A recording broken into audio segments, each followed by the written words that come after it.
मित्रों नमस्कार। नमस्कार। हमारे साथ सुमन जी मौजूद हैं। सुमन जी, हम लोग सतत मौर्य साम्राज्य के बारे में चर्चा करते आ रहे हैं। जी सर।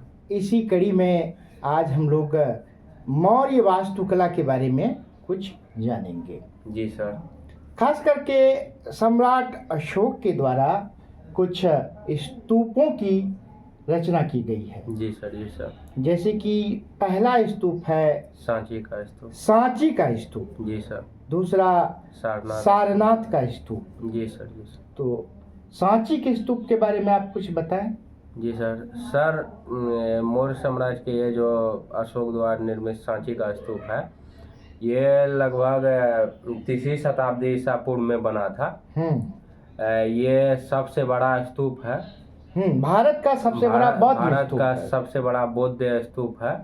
यह सर मध्य प्रदेश के रायसेन जिला में पड़ता है। बिल्कुल सर, ये जो स्तूप है इसको यूनेस्को द्वारा 1989 में विश्व धरोहर में भी शामिल किया गया है। इसकी खोज कब और किसने की? सर, इसकी खोज जो है ना, ये जनरल टेलर किया था 1818 ईस्वी में।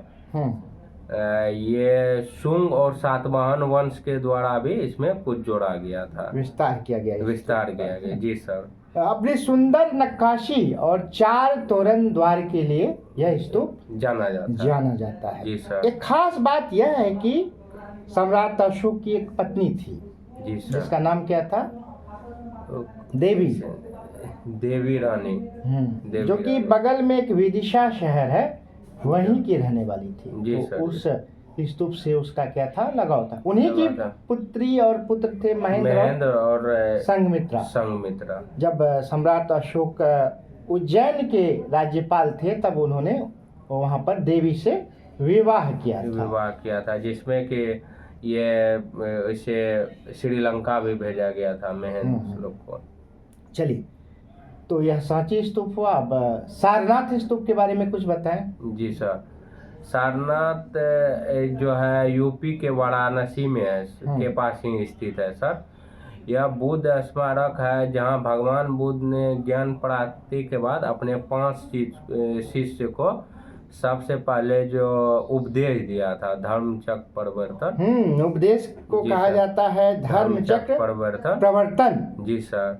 ये यहीं पे सबसे पहले दिया था। हाँ, तो उसी स्थल पर सम्राट अशोक ने क्या बनवाया? एक स्तूप बनवाया। जी सर। उसी स्तूप को धमेक स्तूप भी कहते हैं। जी सर। जी सर। सारनाथ स्तूप को ही धमेक स्तूप भी कहा जाता है। इसकी कुछ विशेषता बताएं। सर, इसका निर्माण काल जो है ना 249 ईसा पूर्व। अच्छा। जी सर। इसका ऊंचाई लगभग 43.6 मीटर है। 43.6 मीटर। जी सर। इस स्थल में और भी कुछ संरचनाएं हैं। जी सर। उसके बारे में भी कुछ बता दें। एक अशोक स्तंभ हो गया। यहाँ ये भारत का राष्ट्रीय प्रतीक हो गया, वहीं से लिया गया है। जी सर। जो चतुर्मुख शीर्ष मूर्त मिला है। एक मूल गंध कुटी विहार हो गया है, जो महाबोधि सोसाइटी के द्वारा इसको निर्मित किया गया है। अच्छा। जी सर। और एक सारनाथ हो गया संरचना। सारनाथ पुरातत्व संग्रहालय भी है वहाँ पे, जिसमें क्या पाए जाएंगे? ये अवशेष मूर्तियाँ सब पाए जाते हैं। प्राचीन मूर्ति है ना, और अवशेष सब पाए जाते हैं। प्राचीन अवशेष बौद्धकालीन वहाँ पर पाए जा सकते हैं। जी सर। तो सारनाथ एक पर्यटकीय स्थल है। जी सर। उत्तर प्रदेश में वाराणसी के पास ही है ना। जी सर।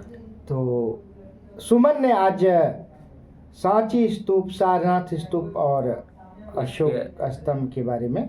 जी सर। इसके और भी मुख्य भाग है अशोक स्तंभ के। जी सर। अशोक स्तंभ के और भी मुख्य भाग है। जैसे इसका आधार हो गया, जो जमीन पर खड़ा निचला हिस्सा है। इसका जो है कमल के आकार का बेस है, उल्टे कमल की पंखुड़ियों की तरह। अच्छा। इसके बाद अवकेश जो है घंटी नुमा गोल चौकी है। इस पर ही 4 जानवर, हाथी, घोड़ा, बैल और जो है सिंह का चित्र बना हुआ है। महत्वपूर्ण है। जी सर। हाथी, घोड़ा, सिंह और बैल। बैल। जी सर। और बीच में क्या है? धर्मचक्र प्रवर्तन। धर्मचक्र प्रवर्तन है, चक्र है। जी सर, जी सर। इसके बाद 4 शेर हो गया, जो पीठ सटा करके चारों ओर से खड़ा है, जिसे राजसी शेर भी कहा जाता है।